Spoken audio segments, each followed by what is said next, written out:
Bonjour à tous la famille OM, bienvenue sur le canal Olympien pour ce samedi 5 juillet et bien sûr la traditionnelle gazette du mercato de l'Olympique de Marseille. Alors cette gazette elle va être un petit peu en formule mercato OM, bien sûr quelques informations données. On va parler aussi les amis, rappelez-vous je vous en ai parlé il y a quelques jours, la rumeur Aubameyang. Donc selon, ça commence a priori un petit peu à tchatcher sur Twitter par rapport à cette rumeur Aubameyang. Donc je vous invite à regarder la Gazette bien sûr jusqu'à la fin.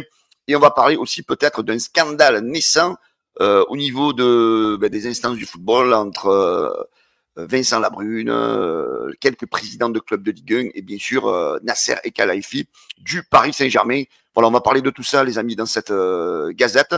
Je vous souhaite la bienvenue. Je vous invite à vous installer tranquille devant votre PC, devant votre télé, devant votre téléphone, à écouter cette gazette. Les amis, pour le soutien, n'oubliez pas de mettre le petit like qui va bien, comme ça permet à la gazette d'avoir un bon référencement sur YouTube.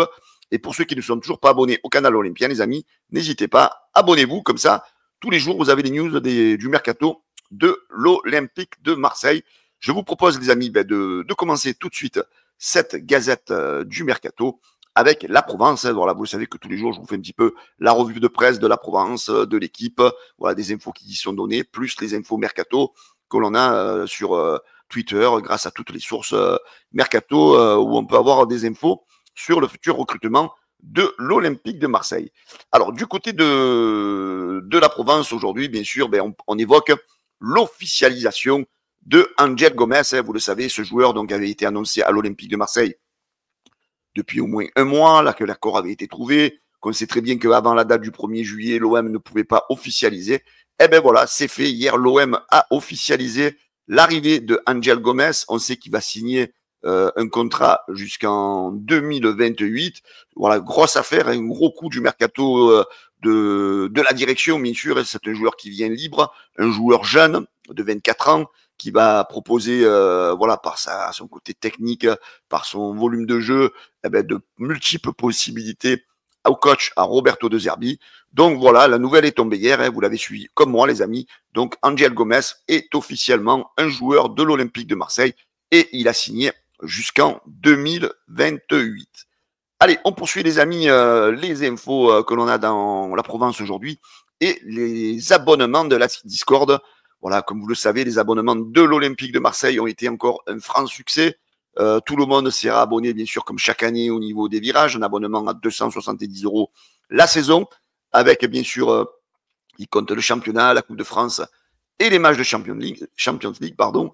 Et aussi, donc, au niveau des tribunes, Jean-Bouin gagné. Alors là, c'est un petit peu voilà, la discorde, c'est-à-dire que les supporters sont un petit peu en colère par rapport à l'augmentation parce que, voilà, selon la catégorie où vous êtes abonné, déjà d'une, l'abonnement ne comprenait pas les matchs de Ligue des Champions. Donc, selon la section, il fallait compter entre 5, 600, 700 €.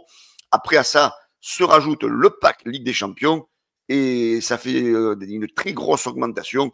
Il faut compter à peu près minimum entre 800 et 1200 €. Voilà, donc c'est vrai qu'il y a beaucoup de supporters qui sont en colère.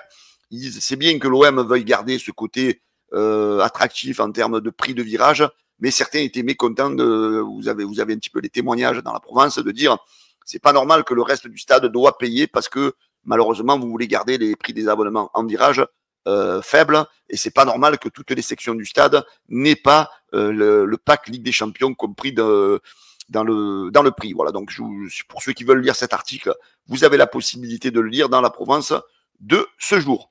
Alors dans l'équipe aujourd'hui, les amis, c'est vraiment le gros sujet actuel. C'est un petit peu voilà ce mano à mano avec entre l'OM et la Juve pour d'éventuels intérêts. Alors, on sait que l'OM a un intérêt pour Timothy Weah depuis quelques jours. Et on sait que la Juventus et Igor Tudor veut rapatrier, bien sûr, Léo Balerdi du côté de la Juve. Alors, du côté de l'OM, on sait qu'il avait été déclaré intransférable, mais je pense que selon la somme qui pourrait tomber, et a priori, selon certains journalistes italiens, Balerdi aurait offert peut-être une ouverture, pourquoi pas, d'aller du côté de la Juve. Donc voilà, il se crée un petit peu ce climat, on va dire, de discussion entre les deux clubs, entre Marseille et la Juve, où moi, mon avis personnel, j'ai l'impression que la Juve essaye, entre guillemets, de nous entuber. Parce que moi, personnellement, on va parler de Timothy Weah, on en a parlé hier. Je suis pas un fan de ce joueur. Et je pense qu'on a plus, nous, à perdre dans le deal que eux à gagner, on puisse à gagner eux que nous.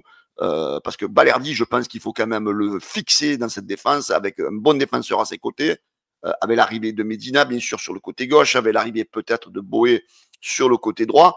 Voilà, donc est-ce que l'OM ne prendrait pas un risque à essayer de faire partir Balerdi? Voilà, j'espère que l'OM ne pense pas et n'évoque pas un échange éventuel contre de l'argent avec Timothy Weah, parce que nous, déjà, offensivement, avec ce joueur, j'ai quand même quelques craintes et quelques limites. Le capitaine de l'Olympique de Marseille, lui, malgré tout, n'arrête pas de dire qu'il se sent bien à Marseille, en plus avec l'arrivée de son compatriote. Alors moi, je me méfie un petit peu des infos de certains journalistes italiens, comme Giovanni Albanese, qui nous dit que censément que Balerdi aurait laissé des signes comme quoi il serait éventuellement ouvert pour un départ du côté de la Juve. En tous les cas, l'OM aurait a priori de l'avance, parce qu'on sait qu'il n'y a pas que l'OM qui serait intéressé par Timothy Weah dans ce dossier-là, aurait de l'avance sur Monaco, sur Leeds et sur Everton. Voilà, plusieurs clubs seraient sur ce joueur. Voilà, mais du côté de la Juve, voilà, on espère toujours débloquer ce dossier Balerdi à travers Timothée Weah. Voilà, est-ce que c'est pas une façon voilà, de tenir un petit peu l'OM entre guillemets comme favori du côté de la Juve, parce qu'ils veulent réellement Balerdi, et j'espère que nos dirigeants de l'OM ne vont pas se faire enfumer, comme je vous le disais, et ne pas laisser partir Léo Balerdi du côté de la Juve. Et après, on sait que le fameux journaliste italien, là, Giovanni Albanese, nous dit que l'OM a discuté, donc c'est des noms qu'on a évoqués il y a quelques semaines, aurait aussi discuté avec la Juve pour Mbangula et Nico Gonzalez. Voilà, comme je vous dis, voilà, on dirait que la Juve fait tout pour essayer d'embrigader l'OM dans cet éventuel pseudo-échange avec Léo Balerdi. Et moi, j'ai envie de vous dire que cette insistance de la Juve me fait peur. Mais je pense que quand même Benassia et Longoria sont des garçons intelligents et qui ne vont pas tomber dans la fourberie des dirigeants du club italien.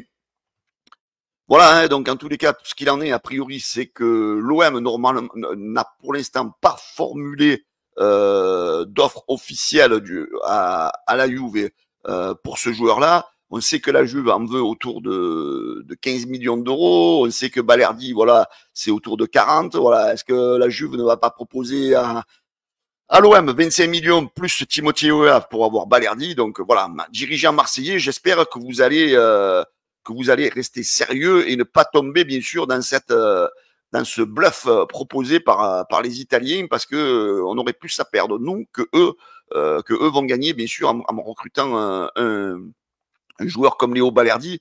Mais voilà, comme je vous disais, voilà, il semblerait qu'il n'y ait pas eu, selon l'équipe, d'offre officielle pour l'instant de la part de l'OM pour Timothée Weah. Et j'ai presque envie de vous dire, j'espère que c'est une fausse rumeur. Voilà, parce que franchement, ça m'embêterait. Ça m'embêterait de recruter ce joueur. Alors, j'ai pas l'habitude de critiquer les joueurs avant qu'ils viennent à l'OM.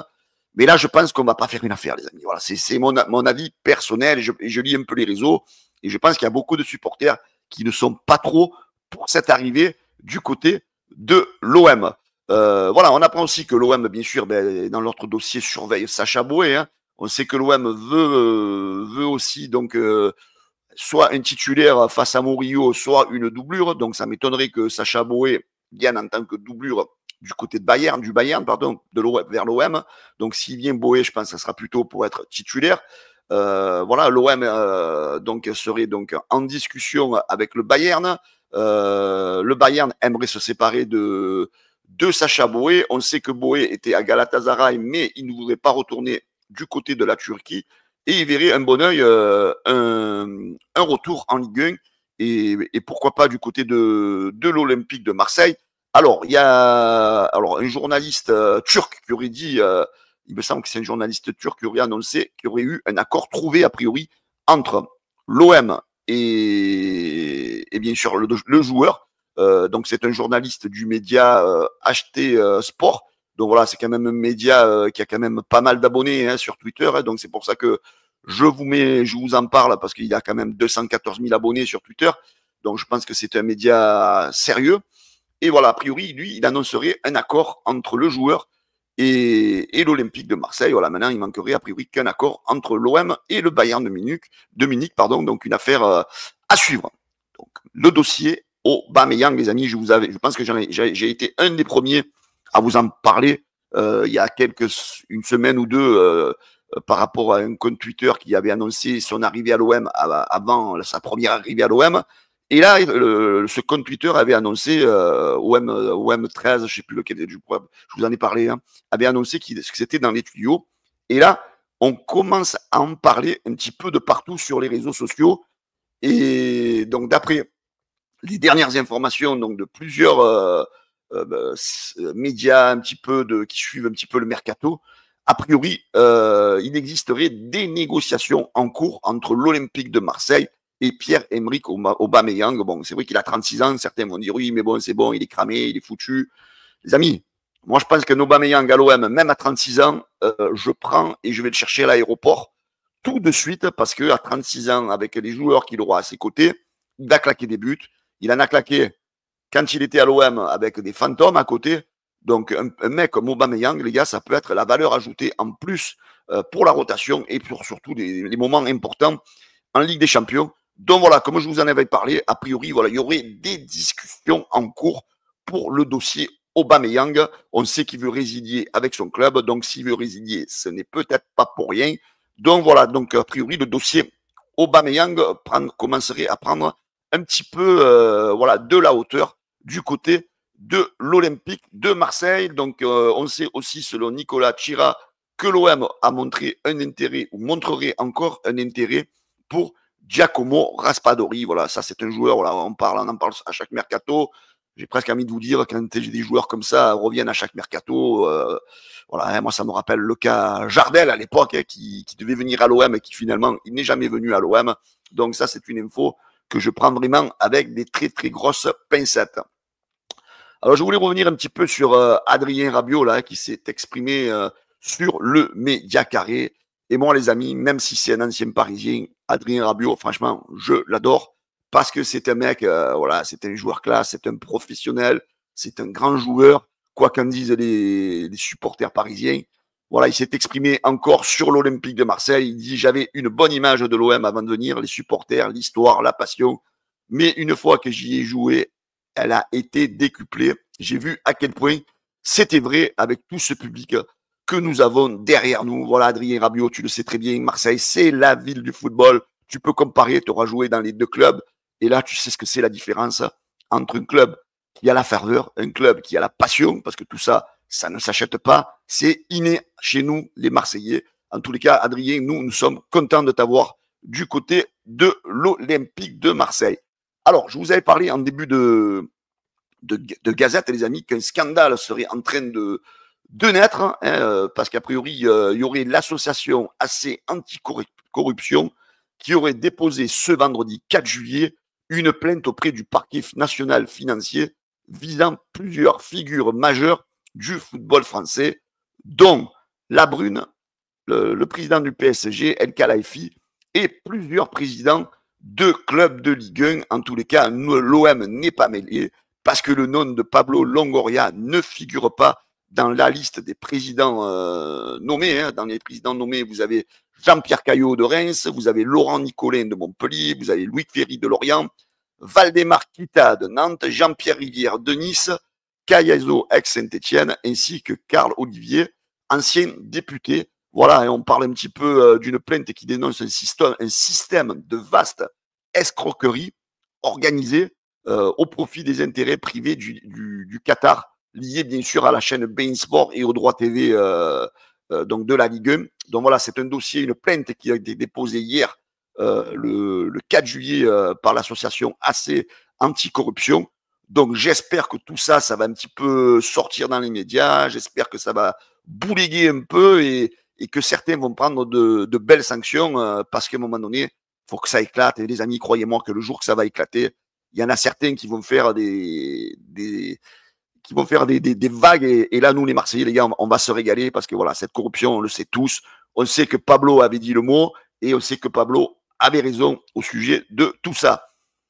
Pour terminer cette gazette, les amis, il y aura un petit changement la saison prochaine au niveau des cartons jaunes et des expulsions, des cartons jaunes cumulés. Vous savez ce que jusqu'à présent, donc il fallait, quand un joueur avait 3 cartons jaunes au cours des 10 dernières rencontres, il était suspendu pour un match. Ben maintenant, un joueur sera suspendu dès qu'il aura accumulé 5 cartons jaunes, quel que soit, il n'y a pas de limite de temps en match. Si au bout de 8 matchs, vous avez 5 cartons, ben vous êtes expulsé. Si au bout de la saison, en fin de saison, vous avez votre 5e carton jaune à la 24e journée, vous serez expulsé. Donc maintenant, ça sera au bout de 5 cartons qu'un joueur sera suspendu pour un match. Voilà, je voulais avoir un petit peu votre idée aussi sur votre ressenti, les amis, sur ce nouveau point de règlement. Voilà, en tous les cas, ben, j'attends, les amis, vos réactions à cette gazette, à toutes les rumeurs que j'ai pu évoquer dans cette gazette. En tous les cas, ben, je voulais vous remercier, les amis, pour votre fidélité. N'hésitez pas à vous abonner, liker, partager. Je vous embrasse tous et je vous souhaite un très bon samedi. Ciao, la bise à tous, les amis.